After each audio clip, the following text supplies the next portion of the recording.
Hello everyone, and in your relation to the last time, I've understood that you want to see me less and more interesting stuff.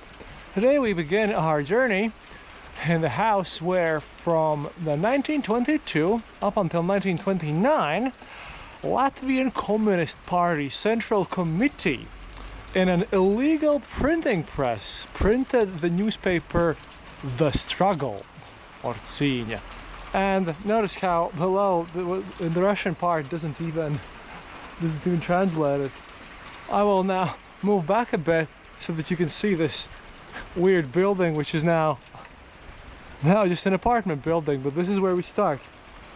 And I got some questions about how the safety of these districts are, and to be honest, this is safer than literally any place in the United States, I presume, because no one has any guns, and those few gopniks who are just trying to interact with the society again, yeah, they're not really a danger to anyone. So this, although it looks somewhat shady, especially knowing where we start, yeah, this is still pretty much historical center. No, nothing's gonna happen to you. You really have to look for trouble in this case.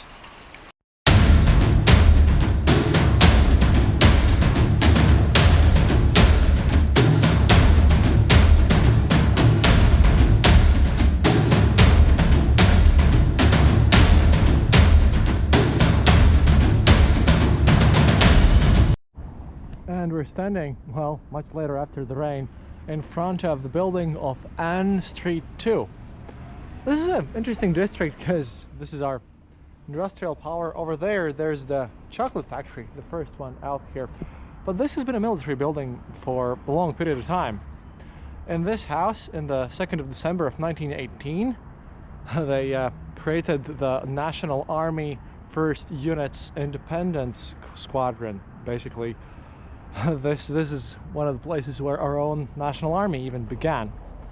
Currently, this is a technical center for youth, which means that there are a bunch of people inside there who do FPV drones, standard drones, rocketry models, programming, all sorts of things, which is all about, you know, something that the kids have after, you know, that they could do after school.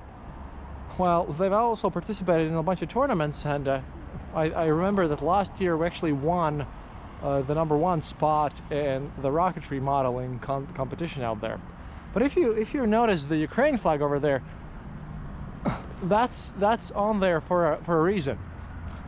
After all, I told you these guys do FPV drones, and well, over there on the 2nd floor, that's one of the spots where, well, let's just say some of this stuff goes to Ukraine, and it's not just the kamikaze things. I know for sure that at least a single Baba Yaga has come from there, but I will not go into a lot of details here about that stuff. What I want to show you here with all the filming and everything is background over there, with the blocks and all that stuff. I'll go a little closer if possible, because you see that's a drone racing track, and it's brilliant and amazing. Well, it's not fully done, but this is one of the more deadliest ones out there. We'll just go and film it. See, when it's all set up, that the crazy kids just fly there 5 inches through these hoops and everything, and because of that wall over there, this is considered one of the more deadliest tracks that we have around Riga. Of course, this part of the wall is totally blocked off, but I would be amiss not to show you this whole space. Yeah, it takes a lot of skill and effort to do this, and of course people crash and damage all their things. But one of the more interesting stuff is the things they do for fun. Like, look at this amazing sculpture right there. It's a nice little robo truck. And here are some bigger exhibitions, also made for art purposes. But in a way, you know, you can say that this house has gotten back its military traditions from the days long past. And across the street from here, over there, that's the metal pub that I wanted to show you, where I usually hang out after I finish my reports and everything, and that's what I feel the most chill. But this place is the Riga Black Balsam Factory. Yeah, that's where Stoli was invented and produced. This whole area is more of our chemical productions center, and it's quite near to some embassies here. And this street is named after Aristide Briand, and apparently he was a French diplomat, one of the first people who actually de jure fought for Latvia's independence from outside of Latvia and supported it a lot. But yeah, a lot of booze gets produced here, and they make drones over there. This was one of the roads I used to take while going to school, really. And this posh house is in Aristide Briand Street 3, which used to be owned by the, well, massive landlords and farmers, huge owners of various fruit gardens, the Wagner family. And after that, it turned into a private residence of the tobacco magnate, one Maikapar. It was all weird. All in all this mess has been an important building throughout our own history. In the 20s, this was where the UK embassy was located. And also, well, the Oberbürgermeister of Riga lived here during the Nazi occupation. And after that, this was the Latvian SSR Council of Ministers representation and living space for the highest honored guests. Currently, this in the early 90s, this was stolen by Alexander Lavens, the guy who built a huge scam scheme. But then we got it back. And now, since 2010, this is owned by Latvian Shipbuilding Company. And now, well, this is rented to the Embassy of Japan. And here is where the ambassador of Japan lives while he's in Riga. And as you can see from the Japan flag, he must be in place. This is one of the interesting things. And on the other side of the street, that's the military hospital. These used to be very outskirts of the town, and I'm just walking around here slowly because otherwise people would just look at me in a weird way. All of this used to be a military hospital. Right now it's a trauma center, and it's a part of the Riga First Hospital when that was built. Again, we skipped over the other parts where I was walking past our first chocolate factory, which is now Lima, but that used to be Wilhelm Tuse one. And we're also moving closer to what used to be the Faculty of Chemistry for Latvian University. However, right now this is owned by Riga French Lyceum, and they have this great plaque here. As you can see, they're restoring this mess by the Riga City Council, because this used to be the property of Riga French Rapprochement Association. Yeah, we have a surprisingly huge ties with France. So now this place is, well, one of the buildings of one of the more prestigious schools in Riga. And well, used to be other facilities over there when it wasn't as cool. But here we go. And this is a very tight industrial district over here. Oh, and here's an explanation about Aristide Briand. The street's named after the French politician Aristide Briand, who in 1921 signed sent a letter written by Allied States proclaiming Latvian Republic de jure independence, which is just something neat. And this whole area, this is well, just outside the city center.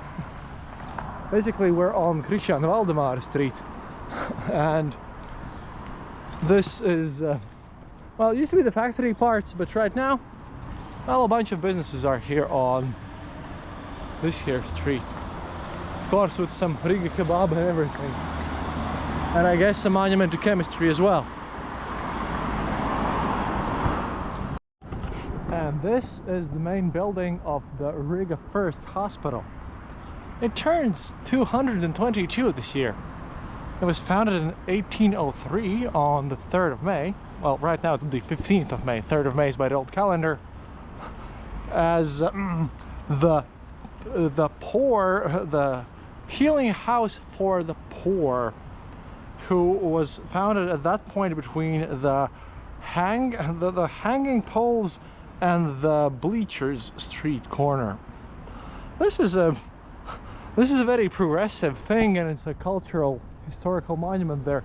You can also see the whole cultural thing. It says 1907 on top because this was the central building that was created in 1907 by the guidance of the architect R. Schmeling. All of this was rebuilt in, by the way, in 1873, that is 70 years after its original creation, as the first in Latvia, first pavilion type hospital, where connecting all the separate buildings with various passes through this. And it's just taken a place in our old town. And all this now is just an architectural monument. And we can take a look at everything. Yeah, right now it's on the Night Street, which is just amazing. And here is the clinical part and everything.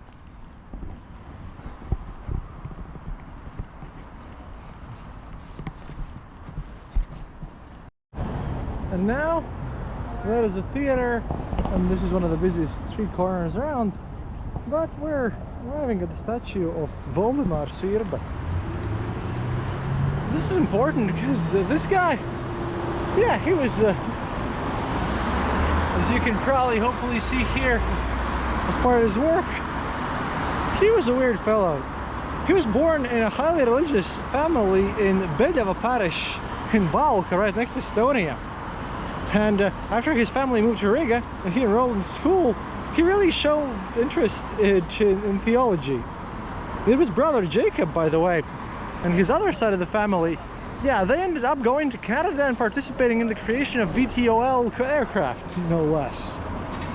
This guy instead was a true crazy artist. In 1915, after the suicide of his father, Irbe took up employment at a local Orthodox monastery, which was then evacuated to the interior of Russia to avoid dangers of World War I, which, you know, led this guy to see Moscow and St. Petersburg. Impressed by the art he saw in these cities, he tried to travel to Egypt, but this was unsuccessful, so, well, he returned over here to Riga. He was deemed inefficient to be, you know, in the army, because he was a pacifist. He declared himself an idiot so that he could be mentally unfit. But he basically decided to turn to art. And he tried teaching. That didn't work out. But he was doing pastel works, a lot of them. And he was very widely known in the interwar period. And as I'm reading here, in 1929, the Riga City Art Museum, today the Latvian National Museum of Art, brought more than 50 of his works. And, well, in addition to his art, Irbe was a Christian anarchist, but in the same way that Lev Tolstoy was. An absolute pacifist, had some orthodox beliefs, but cared only about the goodness of people, and really was an utter pacifist. He basically didn't have a lot of education, but he was very well known. If you were, like, in Latvia, if you're old money, then you better have someone of your family being drawn by this guy. He sadly died during World War II, as Riga was frequently bombed, and he passed in one of such bombing attempts. His relative, again, if you notice, Irbe, among the inventors of the vertical takeoff landing craft, you know, also was part of there. He was renowned for his, well, to be honest, weirdness. He wore dirty rag clothing and purportedly only bathed once a year.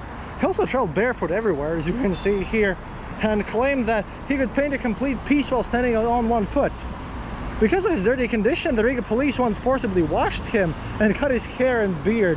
When this occurred, Kristaps was already a well-known figure in the city, and so the forced washing incident was widely reported throughout all the Latvian media at the time. He was devoutly religious and had read a lot of texts about philosophy.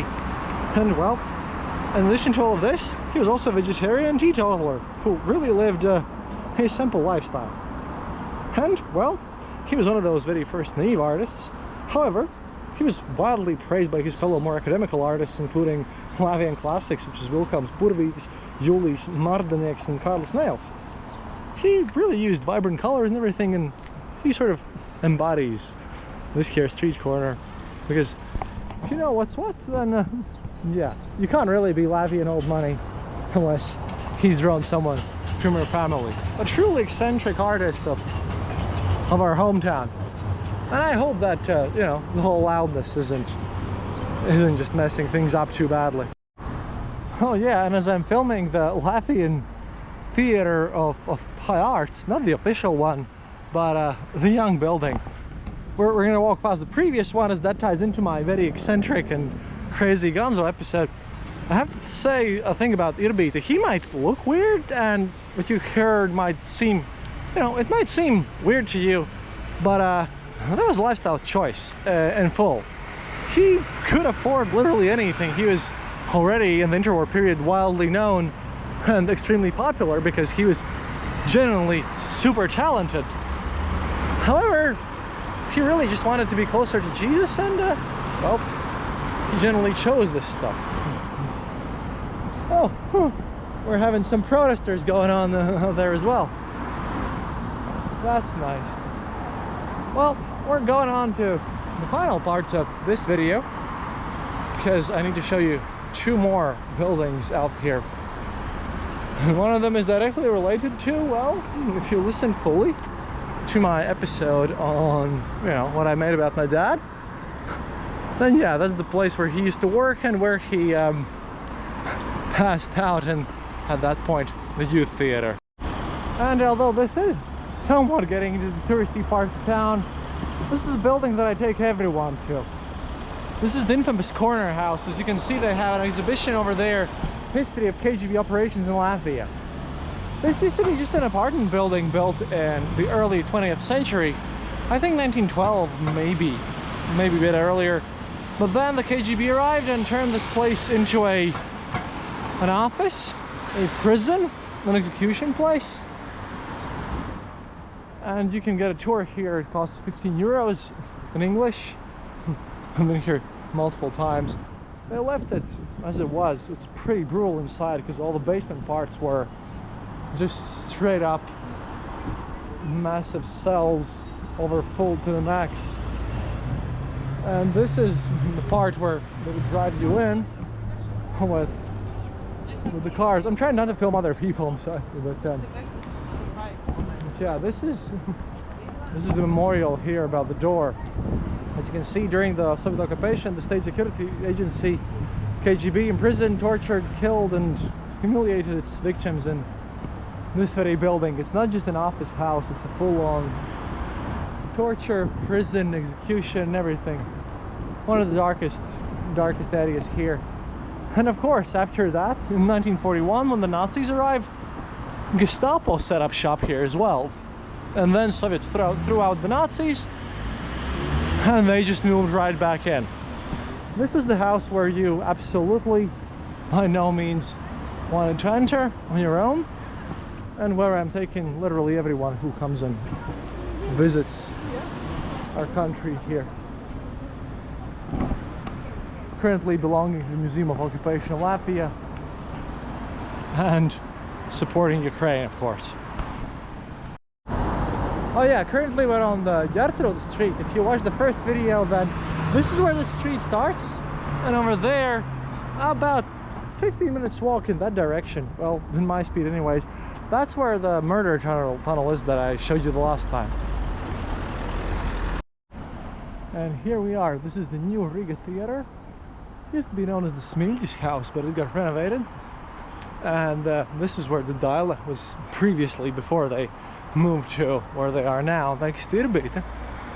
But this is probably the most artsy, the most posh, the most truly artistic theater that we have in Riga, and we love our theater. And inside this building over there, like in the basements, that's where my father used to sleep after the whole debacle with the grandma's apartment and everything. And across the street, well, there's the theater bar.